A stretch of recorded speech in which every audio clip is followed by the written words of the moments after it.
Baru-baru ini sangat viral sekali tentang pendapat dari Gus Yakut, yaitu tentang penyiaran azan menggunakan toa di masjid-masjid.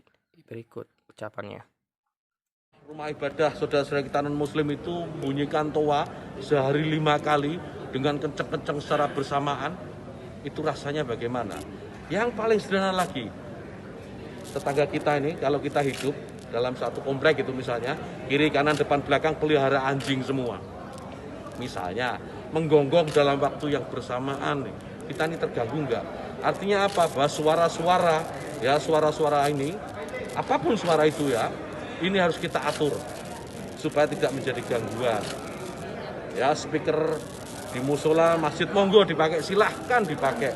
Tetapi tolong diatur agar tidak ada yang merasa terganggu. Agar niat menggunakan toa, menggunakan speaker sebagai sarana, sebagai wasilah untuk syiar, melakukan syiar tetap bisa dilaksanakan tanpa harus mengganggu mereka yang mungkin tidak sama dengan keyakinan kita. Berbeda keyakinan kita harus tetap hargai. Itu saja intinya. Rumah ibadah saudara-saudara kita non-muslim itu bunyikan toa sehari 5 kali dengan kenceng-kenceng secara bersamaan, itu rasanya bagaimana? Yang paling sederhana lagi, tetangga kita ini kalau kita hidup dalam satu komplek itu misalnya, kiri kanan depan belakang pelihara anjing semua.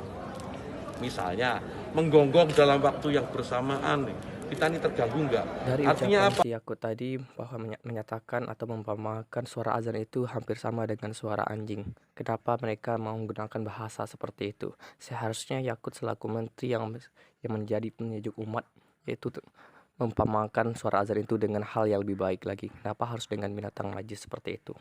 Apakah menteri seperti ini pantas kita akui, atau perlu kita bina lagi, atau perlu kita tegur lagi? Jadi sangat penting sekali teguran dari pemerintah, khususnya dari presiden. Sehingga presiden memanggil lagi menteri agama ini agar lebih bijaksana lagi dalam berbicara. Karena begitu banyak yang disakiti oleh Yakut ini. Dia mengaku umat muslim tapi tidak mencerminkan bahasanya seperti bahasa orang-orang muslim.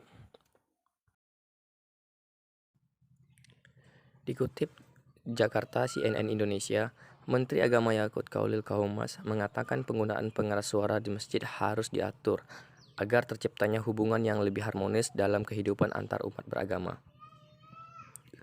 Dia pun mengibaratkan suara azan seperti gonggongan anjing yang mengganggu hidup bertetangga.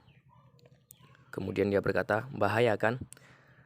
Saya muslim, saya hidup di lingkungan non-muslim. Kemudian rumah ibadah mereka membunyikan toa sehari-hari 5 kali dengan keras secara bersamaan.